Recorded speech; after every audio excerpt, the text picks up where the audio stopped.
Hi ನಮಸ್ಕಾರ, welcome back to my channel. ನಾನಿವತ್ತು ಮಾಡ್ತಾ ಇರೋದು ಎಗ್ ಪಪ್ಪು. ಎಗ್ ಅಂದರೆ ಯಾರಿಗೆ ಇಷ್ಟ ಇರಲ್ಲ ಹೇಳ್ರಿ? ವೆಜ್ಜು, ನಾನ್ ವೆಜ್ಜು ಪ್ರತಿಯೊಬ್ಬರು ಕೂಡ ಇಷ್ಟಪಟ್ಟು ತಿನ್ನುವಂಥದ್ದಂದರೆ ಎಗ್. ಅದರಲ್ಲಿ ನಾವು ಎಗ್ ಪಪ್ ಮಾಡ್ಕೊಂಡು ತಿಂದರೆ ತುಂಬ ಟೇಸ್ಟಿ, ವಾವ್ ವಾವ್ ಅಂತ ಮನೆಯವರು ಕೂಡ ಅಪ್ರಿಸೇಟ್ ಮಾಡ್ತಾರೆ. ನೀವು ಕೂಡ ಇದೇ ರೀತಿ ಮನೆಯಲ್ಲಿ ಟ್ರೈ ಮಾಡಿ ಹೇಗಿದೆ ಅಂತ ಕಮೆಂಟ್ ಮೂಲಕ ಹೇಳೋದನ್ನು ಮರಿಬೇಡಿ. ಇಲ್ಲಿವರೆಗೂ ಯಾರೆಲ್ಲ ವಿಡಿಯೋನ ನೋಡ್ತಿದ್ದೀರಾ ದಯವಿಟ್ಟು ಸಬ್ಸ್ಕ್ರೈಬ್ ಮಾಡಿ, ಶೇರ್ ಮಾಡಿ, ಕಮೆಂಟ್ ಮಾಡೋದನ್ನು ಮರಿಬೇಡಿ ಫ್ರೆಂಡ್ಸ್.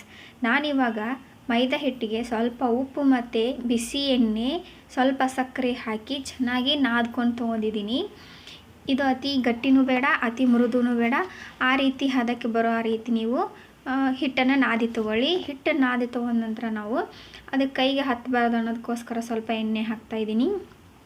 ಬಿಸಿ ಎಣ್ಣೆ ಹಾಕೋದ್ರಿಂದ ಪಪ್ಪಲ್ಲಿ ನಾವು ಚೆನ್ನಾಗಿ ಗುಳ್ಳೆಗಳು ಉಬ್ಬಿ ಬರ್ತಾವೆ, ಬಬಲ್ಸ್ ಥರ ತುಂಬ ಟೇಸ್ಟಾಗಿರುತ್ತೆ. ಸೊ ಹಾಗಾಗಿ ಬಿಸಿ ಎಣ್ಣೆ ಹಾಕ್ಕೊಳ್ಳಿ, ಇಲ್ಲ ಸ್ಕಿಪ್ಪು ಕೂಡ ಮಾಡ್ಬೋದು. ಇವಾಗ ನಾನು ಅದರಲ್ಲಿ ಒಂದು ಪೇಸ್ಟ್ ರೆಡಿ ಮಾಡ್ತಾಯಿದ್ದೀನಿ. ಒಂದು ಟೇಬಲ್ ಸ್ಪೂನಷ್ಟು ತುಪ್ಪ ತೊಗೊಂಡ್ಬಿಟ್ಟು, ಇಲ್ಲ ನೀವು ಬೆಣ್ಣೆ ತೊಗೊಳ್ಳಿ. ಇದು ಯಾಕಂತ ಮುಂದೆ ಹೇಳ್ತೀನಿ. ಈ ರೀತಿ ಹಿಟ್ಟು ಹಾಕಿಟ್ಕೋರಿ, ಅಥವಾ ಅಕ್ಕಿ ಹಿಟ್ಟು ಹಾಕ್ಬೋದು, ಇಲ್ಲ ನೀವು ಮೈದಾ ಹಿಟ್ಟು ಹಾಕ್ಬೋದು, ಗೋಧಿ ಹಿಟ್ಟನ್ನು ಹಾಕ್ಬೋದು, ಯಾವುದಾದ್ರೂ ಹಾಕಿ.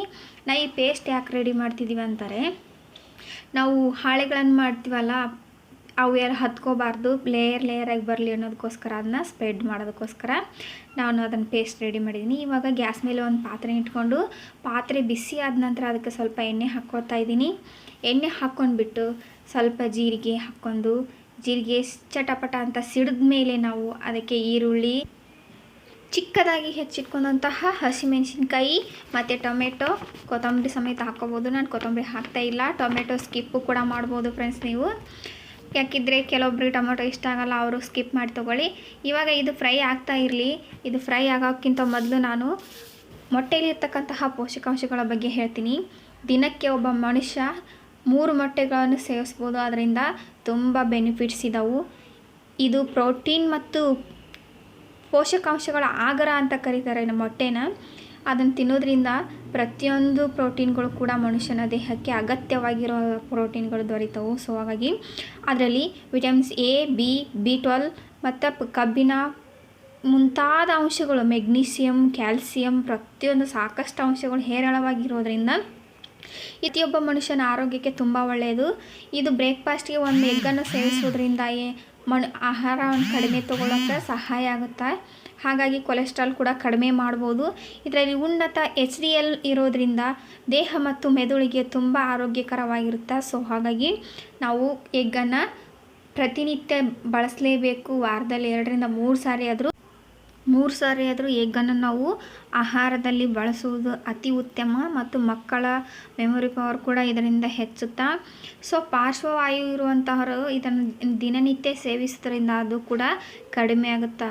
ಹಾಗಾಗಿ ಫ್ರೆಂಡ್ಸ್, ನಾವು ನೋಡಿರಿ, 2 ಮೊಟ್ಟೆ ತಿನ್ನೋದು 2 ಮಾಂಸಕ್ಕೆ ಸಮಾನ ಅಂತ.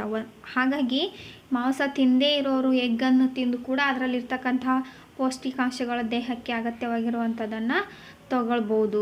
ಸೊ ಇವಾಗ ನಾನು ಇಲ್ಲಿ ಎಲೆಗಳನ್ನು ಲಟ್ಟಿಸ್ತಾ ಇದ್ದೀನಿ.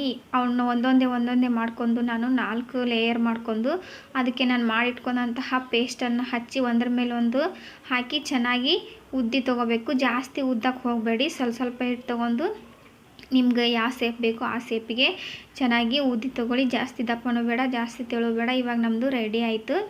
ಇದನ್ನು ನಾವು ಸ್ಕ್ವಯರಲ್ಲಿ ಕಟ್ ಮಾಡ್ಕೋಬೇಕು. ಕಟ್ ಮಾಡ್ಕೊಂಡು ನಾವು ಈಗ ಮಾಡಿಟ್ಕೊಂಡಂತಹ ಪೇಸ್ಟನ್ನು ಇದ್ರ ಮೇಲಿಟ್ಟು ಕುದಿಸಿಟ್ಕೊಂಡಿನಿ. ಎಗ್ ಕುದಿಸಿಟ್ಕೊಂಡು ಅದನ್ನ ಕಟ್ ಮಾಡಿ ತೊಗೊರಿ. 1ರಲ್ಲಿ 2 ಮಾಡ್ಕೊಂಡ ನಂತರ ನಾವು ಇದಕ್ಕೆ ಮಾಡಿಟ್ಕೊಂಡಂತಹ ಪೇಸ್ಟನ್ನು ಹಾಕಿ ಪಲ್ಯನ ಹಚ್ಕೊರಿ. ಅದ್ರ ಮೇಲೆ ಎಗ್ಗಿಟ್ಟು ಅದನ್ನೇ ಚೆನ್ನಾಗಿ ಒತ್ತಿ ತೊಗೊರಿ. ತುಂಬ ಚೆನ್ನಾಗಿರುತ್ತೆ ಫ್ರೆಂಡ್ಸ್. ಇದು ಸೇಮ್ ಬೇಕ್ರಿಯಲ್ಲಿ ಇರೋ ರೀತಿನೇ ಬರುತ್ತೆ. ನೀವು ಕೂಡ ಮನೆಯಲ್ಲಿ ಟ್ರೈ ಮಾಡೋದನ್ನು ಮರಿಬೇಡಿ. ತುಂಬ ಟೇಸ್ಟಿಯಾಗಿರುತ್ತೆ. ನೀವು ಕೂಡ ಒಮ್ಮೆ ಮಾಡಿ ನನಗೆ ಆಮೇಲೆ ಹೇಳ್ತೀರಾ, ನೀವೇ ಕಮೆಂಟ್ ಮಾಡಿ ತುಂಬ ಚೆನ್ನಾಗಿದೆ ಅಂತ.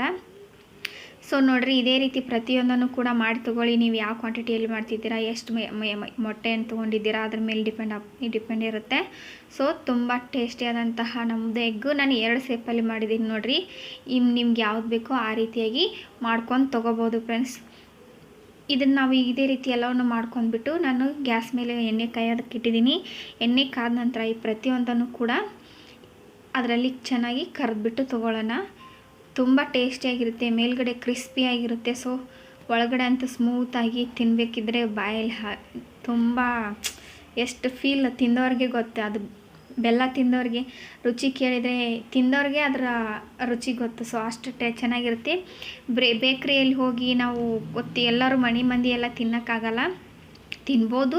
ಪ್ರತಿ ಸಾರಿ ಬೇಕ್ರಿಯಲ್ಲಿ ತಿನ್ನೋದಕ್ಕಿಂತ ಮನೆಯಲ್ಲಿ ಕೂಡ ಮಾಡ್ಕೊಂಡು ಈ ರೀತಿ ಮಾಡ್ಕೊಂಡು ತಿನ್ನಿರಿ. ಮಾಡಿ ಕೊಟ್ಟಂತಹ ಖುಷಿ ನಿಮಗಿರುತ್ತೆ, ಮನೆಯಲ್ಲೇ ಮಾಡಿ ತಿಂದಂತಹ ಖುಷಿ ತಿಂದವ್ರಿಗಿರುತ್ತೆ. ಸೊ ಹಾಗಾಗಿ ನೋಡಿರಿ, ನಮ್ಮದು ಸೂಪರ್ ಟೇಸ್ಟಿಯಾದಂತಹ ಎಗ್ ಪಪ್ ರೆಡಿ ಆಯಿತು. ಕಟ್ ಮಾಡಿ ತೋರಿಸ್ತಾ ಇದ್ದೀನಿ ಒಳಗಡೆ ಹೆಂಗಿದೆ ಅಂತ. ನೋಡಿರಿ, ಸ್ಮೂತಾಗಿ ಲೇಯರ್ ಆಗಿ ಎಷ್ಟು ಚೆನ್ನಾಗಿ ಬಂದಿದೆ. ಸೂಪರ್ ಟೇಸ್ಟಿಯಾದಂತಹ ಎಗ್ ಪಪ್ ರೆಡಿ. ಇಲ್ಲಿವರೆಗೂ ನಿಮ್ಮ ಸಮಯವನ್ನು ಕೊಟ್ಟು ನನ್ನ ವಿಡಿಯೋವನ್ನು ನೋಡಿದ್ದಕ್ಕಾಗಿ ಎಲ್ಲರಿಗೂ ತುಂಬ ಹೃದಯದ ಧನ್ಯವಾದಗಳು ಫ್ರೆಂಡ್ಸ್. ಮತ್ತೆ ಭೇಟಿಯಾಗೋಣ ಮುಂದಿನ ವಿಡಿಯೋದಲ್ಲಿ.